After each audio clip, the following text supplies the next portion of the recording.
பாரத தேசத்தை.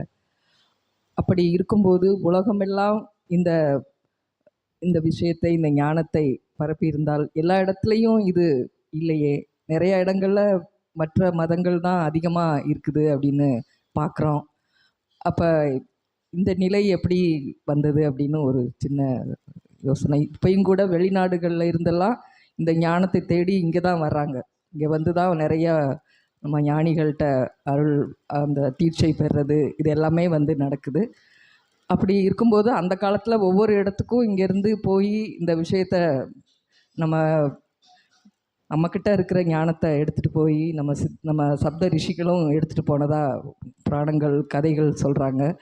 அதை பற்றி கொஞ்சம் அகத்திய மாமுனி சொன்னால் கொஞ்சம் புரிகிறதுக்கு எங்களுக்கு நல்லாயிருக்கும். திருவடி தொட்டு வணங்கி, திருத்தாள் தொட்டு வணங்கி கேட்டுக்கொள்கிறேன் ஐயா.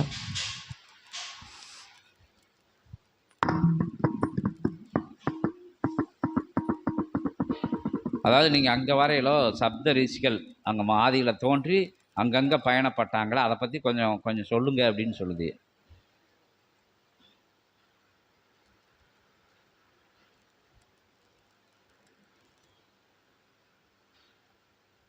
அருள் இறை வளையமதை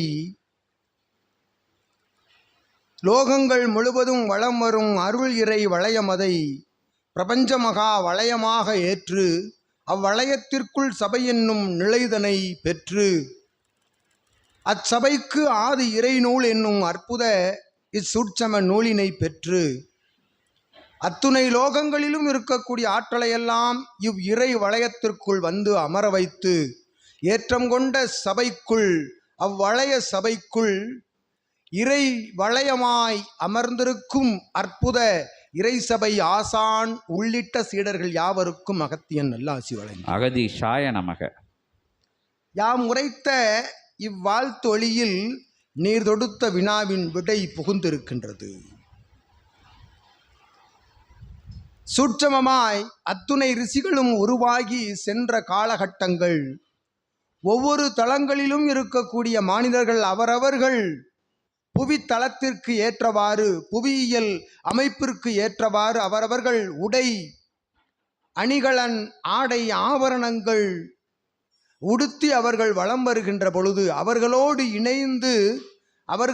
இணைந்து இவர்கள் சூட்சமமாக வலம் வந்து இவர்கள் ஆற்றலை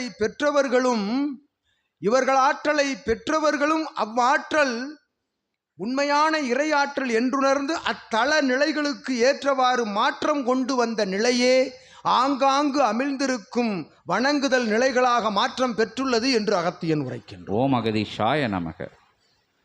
சென்றது தமிழே, சென்றது நம் தேயத்திலிருந்து ஆற்றலாக சூட்சமமாக இயல்பாகவும் சென்றவர்கள் தமிழாலும் அற்புத அத்தகைய சிவபெருமானுடைய பேராற்றலால் சென்றவர்கள், சென்ற தளங்களில் அமர்ந்தோர்கள் மொழிதனையும் அதன் நிலைதனையும் அவர்கள் சூட்சமமாய் ஆற்றல் தனை கற்பித்து சென்ற பிறகு அங்கு இருந்தோர்களால், அவ்வாற்றலை பெற்றவர்கள் அங்கு அமர்ந்தோர்களால் விரட்டி அடிக்கப்பட்டும் உதாசீனப்படுத்தப்பட்டும் அவர்கள் சென்று அமர்ந்த தலங்களுக்குள் அவர்கள் அங்கு புதைந்து விட்டார்கள். அவ்வாற்றல் தன்னை தன்னகம் கொண்டவர்கள் அதற்கு வேறு வடிவங்கள் கொடுத்து அதனை இயக்கிக் கொண்டிருந்தார்கள் என்பதே உண்மை என்று அகத்தியன் உரை. அகதீஷாய நமக. அவ்வாறு இயக்கிக் கொண்டிருந்த ஆற்றல்களுக்கு வெவ்வேறு விதமான நாமங்கள் சூடி இதற்குள் அகத்தியன் உள்ளூர நுழைய வேண்டுமெனில் கலியுகத்தில் நடைபெறும் மாற்று நிலைகளுக்குள்ளெல்லாம் சென்று காரி உமிழ்ந்து அதற்குள் இருந்து வெளிவருகின்ற பொழுது அகத்தியனையும் கலியுகத்தில் ஒரு நிலையாக இகலோக நிலை உள்ளவர்கள் மாற்றிவிடுவார்கள் என்று அகத்தியன் உரைக்கின்றோம். ஓம் அகதீஷாய. ஆதலால் அதன் சூட்சமத்தை மட்டும் அகத்தியன் உரைக்கின்றோம். ஒவ்வொரு தலங்களிலும் இருக்கக்கூடிய பண்பாடுகள் அவரவர்கள் கலாச்சாரங்களுக்கு ஏற்றாற்போல் அது வடிவமைக்கப்பட்டு விட்டது என்று அகத்தியன் உரைக்கின்றோம். அவ்வடிவத்திற்குள் பெரும் சிவவடிவம் புதைந்திருக்கின்றது என்பது இன்னும் இக்காலத்திலும் அவர்கள் அத்தலங்களை தோண்டி எடுத்து ஆராய்தல் செய்கின்ற பொழுது உள்ளுக்குள் இருந்து ஆங்காங்கு 70 சிவலிங்கங்களே என்று அகத்தியன் உரைக்கின்றோம். ஓம் அகதீஷாய நமக. அச்சிவலிங்கம் எங்கிருந்து வடிவமைக்கப்பட்டது, எவரால் வடிவமைக்கப்பட்டது? அத்துணை ரிஷிமார்களாலும், ரிஷிமார்களை வணங்கிய குருமார்களாலும், சித்தர்களாலுமே வடிவமைக்கப்பட்டு வணங்குதல் நிலை பெற்று அங்கு அமரப்பட்ட வைக்கப்பட்டன என்று அகத்தியன் உரைக்கின்றார். அகதீஷாய நமக. அது காலங்கள் செல்ல செல்ல, ஒவ்வொரு காலங்களும் செல்ல செல்ல அது மாற்று நிலை கண்டு புவியியல் தன்மைகளுக்கு ஏற்றவாறும் புவியினுடைய அமைப்புக்கு ஏற்றவாறும் அது காலாவதியாகி போன தடங்களில் இருந்து உருவாகின்ற மாற்று நிலைகள் எல்லாம் வேற்று நிலைகளாக உருவெடுத்தன என்று அகத்தியன் உரைக்கின்றோம். இதுவே இதன் சூட்சமம் என்று அகத்தியன் உரைத்து ஆற்றலாய் அவ்விடயத்திற்குள் அவ்விஷயத்திற்குள் தம்முடைய பணியினை உள் செலுத்தாது ஆற்றலாய் அகத்தியத்தை பரப்புவதையும் சிவத்தை பரப்புவதையும் தன் தொண்டாக ஏற்றிருக்கக்கூடிய அற்புதமான நடந்து கொண்டிருக்கின்ற யுகமாற்ற நிகழ்விற்குரிய அற்புத பணிகளில் தன்னை ஈடுபடுத்தி கொண்டு வருகின்ற அத்துணை நிகழ்வுகளுக்குள்ளும் அகத்தியன் அமர்ந்து நல்ல ஆசிகள் வழங்கி அமர்ந்திருக்கின்றோம் யாம். ஓம் அகதீஷாய நமக.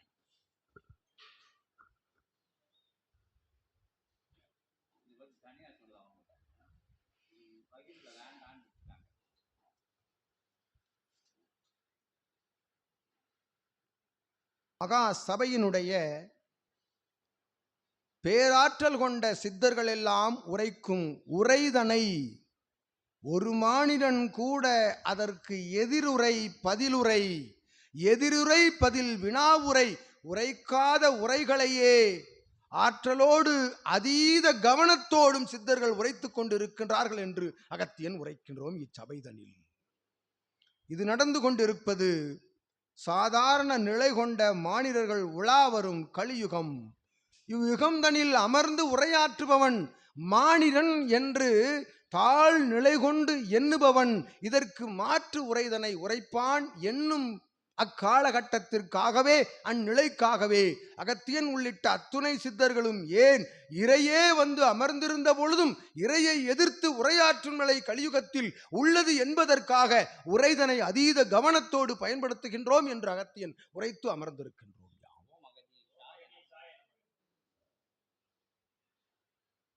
உண்மை நிலையில் உன் மெய்நிலையில் இறையை உணர்ந்தவன் இறையை ஆராய்தல் நிலைக்குள் செல்ல மாட்டான் என்று அகத்தியன் உரைக்கின்றோம். உன் மெய்யே உண்மை, அவ்வுண்மை நிலைதனை உணர்கின்றவன் அம்மெய்க்குள் இருக்கும் மெய்க்குள் இருக்கும் உயிர் சிவத்தினை காண்பவன் அச்சிவத்தை ஆராய இயலுமோ? சிவம்தான் அனைவரையும் ஆராய்கின்ற நிலைதனை கையாள்வாரே தவிர சிவத்தை ஆராய்கின்ற நிலை எவ்வொரு மானிடனுக்கும் கலியுகத்தில் இல்லை என்று அகத்தியன் உரைக்கின்றோம்.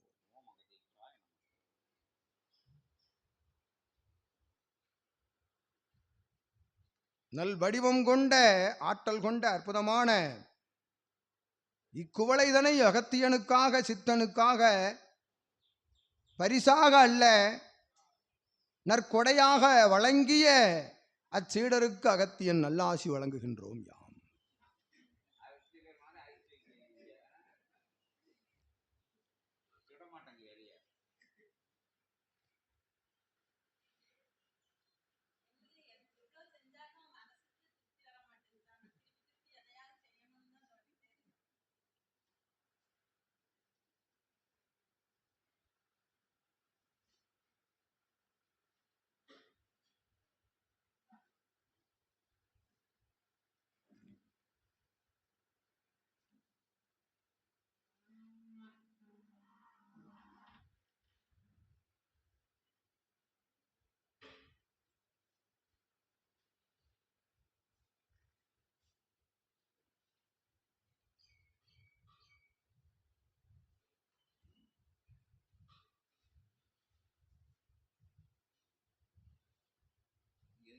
ரெடியா வச்சுக்கோங்க.